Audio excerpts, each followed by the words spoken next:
Hey everyone, my name is Kevin Davies. I go by Cortexian online. A lot of people have had some questions on how the vehicles are controlled, and we're going to be giving you guys some tips on how to maximize your control experience with the vehicles in Wildlands today. So essentially in Ghost Recon Wildlands, your vehicle controls are the same as they are to walk around in the game world.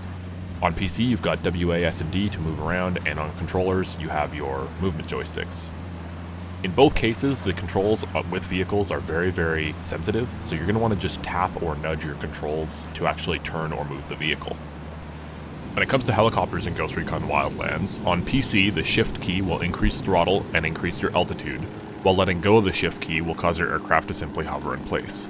Control will do the opposite and decrease your altitude.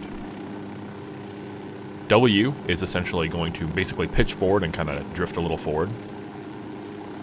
S is going to do the opposite and drift you a little bit rearwards. The A key on PC will turn you to the left, while the D key will turn you to the right while hovered. These function a little differently when you're moving forward with speed, and they act as more of a wide banking turn than a quick rotation as seen here.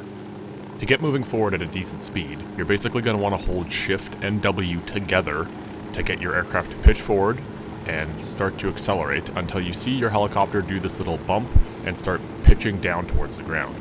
As soon as you see your aircraft start pitching downwards, let go of the W key and just hold Shift.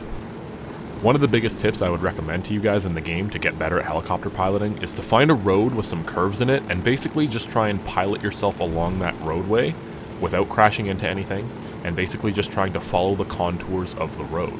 It gives you a really good course to try and practice your helicopter maneuvering skills, and it's definitely one of the better ways to learn how to fly.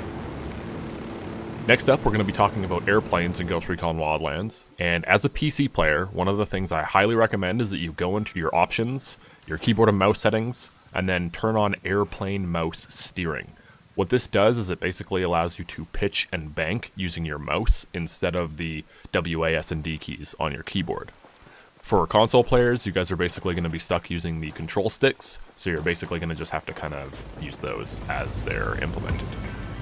On PC, to accelerate an airplane from standstill, you're going to use the shift key to increase throttle, and then with mouse steering enabled, you can pitch upwards by pulling down or towards you with the mouse. To pitch down and basically point the aircraft down, you push away from yourself with the mouse. To bank to the right and to the left, you just push the mouse to the left and the right appropriately. One of the things you need to know about Wildlands is when you're landing an airplane, you need to survey your runway first to figure out the best approach.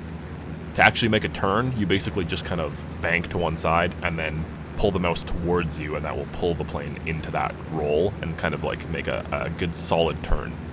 And then once you have a good approach, essentially you're going to want to just line up on the runway, take your time, and then slowly start tapping your decelerate key, which is control on PC. Just slowly bring that aircraft in to a nice, smooth touchdown.